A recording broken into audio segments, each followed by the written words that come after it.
So this is the few, the proud, the really committed ones, huh? Thanks for sticking around. We'll make this short, sweet, and to the point. And the first slide really is meant for you all, the people here at the end of the conference, and for all of us really here, but especially for you all. Everything that's been talked about here today generally is associated with, collectively, a very big vision for a better world in the future. And even if you put everybody that came to this conference together, we're still a relatively small percentage of the population, and that's just fine. That's the way it should be. That's the way big things actually get done. Most of you don't know NeWAY, and that's fine. That's by design. But just to set the table here for what I'm about to talk about, I want to repeat some things that have already been said, but I want to underline, and that is, of course, we know the world can be a living hell. Puerto Rico, for a number of reasons, has been that lately. It can also be quite a paradise, whatever definition you have of it. And these things are happening simultaneously all over the world. And ultimately, we know that the key to prosperity and human flourishing revolves around good governance. Poverty is nothing new. It has been the human condition forever. It's not really until about 250 years ago that things started to drastically change. And the key thing that changed was that we started getting some ideas done right, and governance overall improved quite substantially. And of course, when we say governance, what does that mean? Pared down to the bare basics, it's good rules, courts to deal peacefully with disputes, and security so you can rely upon your property. And the correlations are quite substantial. I don't have to tell this crowd about those, but the graph to the right clearly paint the picture between prosperity as measured in GDP per capita and these three core measures put together of good governance. So of course we're all talking about here startup societies, and whether it was Tito's talking about free private cities or special economic zones, the idea of we can do reform better to achieve better governance is the common denominator. And I think the going consensus is that when you try to do this at a national level all at once, you're going to face inevitable friction points that are far higher than if you try to start smaller, perhaps even on a greenfield site where you have a lot less interest on the ground to push back against the types of deep, radical sometimes reforms that are necessary to catalyze prosperity. And at NeWAY, we believe that people have unimaginable potential under the right circumstances. And this, of course, has been proven throughout time, everywhere in the world where there have been substantial improvements in governance. The results are surprising, and it shouldn't be surprising. When you look at Singapore, and you look at Hong Kong, Dubai, Shenzhen, you change the rules of the game in a manner that let people flourish, and of course you find out that they had unimaginable potential. Now, being the first, and I understand still the only venture capital firm behind the scenes supporting a lot of these movements around the world, we have been able to distill what I think are three key components to these projects being potentially profitable and successful. One of them is pragmatism across the board. And I gather most of us here have an ideological leaning, but ultimately, to get things done in the real world, we have to realize that we have to partner with those that are in power, the governments that have their duties, that believe in their cause. Most people do things because they think they're doing the right thing. So we got to be pragmatists about it. And if we put ideology ahead of actually getting things done, things don't get done.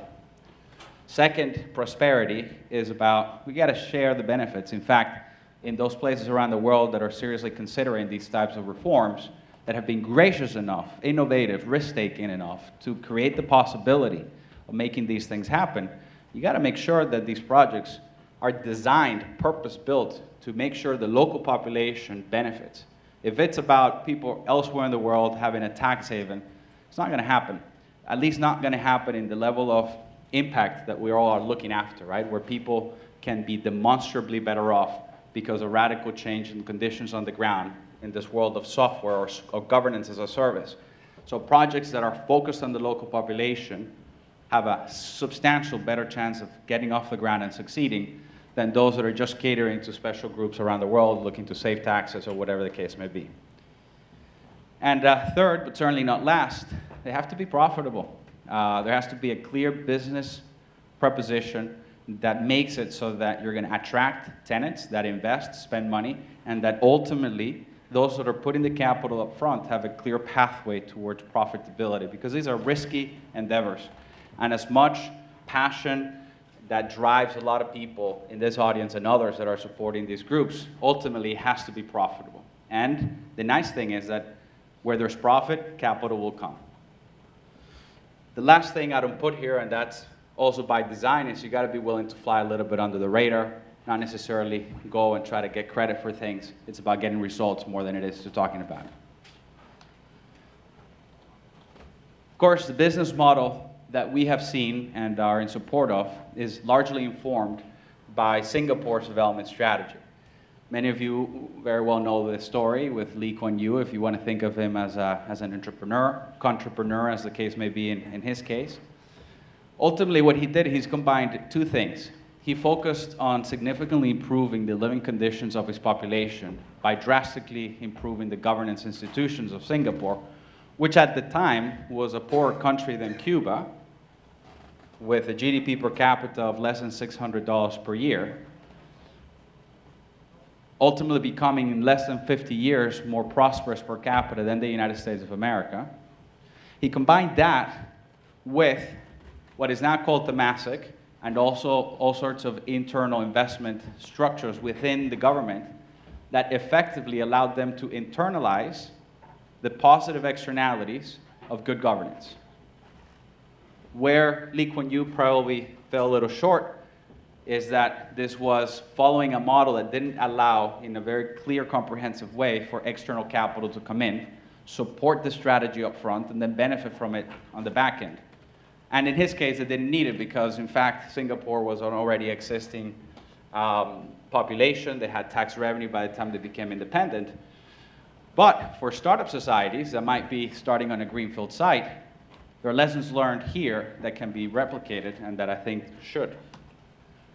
Because if you do it right, ultimately, what is possible as a result of getting these projects off the ground is not just that people benefit and have a substantial better future, but there's two key assets here that can and do appreciate substantially.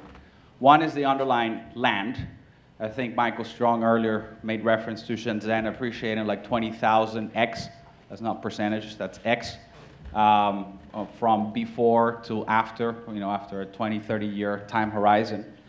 And this is true when you look at it even in smaller scale. When you look at rezoning events, you rezone farmland to residential, boom, you get a 2 to 3x increase in value. Residential to commercial or industrial, boom, another 2 to 3x. If you go from farmland to multi-use or mixed use, then you get a 5 to 10x increase. Never mind going from poor jurisdiction, lack of rule of law, overly restrictive regulation, and high taxes to a world-class governance dimension. You get a substantial increase in the short term in the appreciation of land, because land value is correlated to the economic activity that can happen on it. And on top of that, you have all of the businesses and activities that can and do take place in these spaces. And a savvy investor will use that opportunity to invest early on before the rest of the world sort of figures it out, including those companies that are coming to the new jurisdiction, and offer to co-invest in the setting up of those activities in exchange, of course, for an equity participation in the overall project. So, when we look at the overall structure and what we think has the most viability from experience, is effectively a zone development fund focused on investing on 3 core pillars that put together create the right conditions for this exponential increase in wealth to actually happen. On the one hand, you got to invest in good governance, and that is a mouthful when you really look at the details, but ultimately, the outcome is quite clear. I talked about that earlier. Develop the basic infrastructure so that third parties can plug into effectively a sandbox of a real estate, so that even though you might come in on a greenfield site, you got to make it so the transactional cost for each additional party coming to the sandbox is not exorbitant. The basic infrastructure needs to be in place, and ideally a couple of demonstration projects should have been started and proven to be successful. If you do these two things as the entrepreneur on the ground with capital behind you, then you create an attractive location where third parties start to come on board. And then the third component is that for as much as we are passionate about these ideas, third parties around the world that are first and foremost businessmen and women making investment decisions need to be shown that the risk reward is going to clear their cost of capital and other options that they have. And the way I see it is it's a perfect opportunity for a savvy investor to alter that equation, not just by creating great conditions, but by decreasing the risk that from their perspective is high, from your perspective is not as high, because you have a world-class jurisdiction. You can take an equity stake when equity is cheap and then benefit, very much like how Temasek did it in the case of Singapore. So, we're an investment firm. We've looked at multiple projects. Several of the projects herein represented are in our portfolio. If you are an investor or a project and you want to have a bit more information, you can write to this email. We'll get in touch with you and we can talk about other things. And as I close, I want to thank the Startup Society Foundation, Joe and the team, for the great work you guys are doing.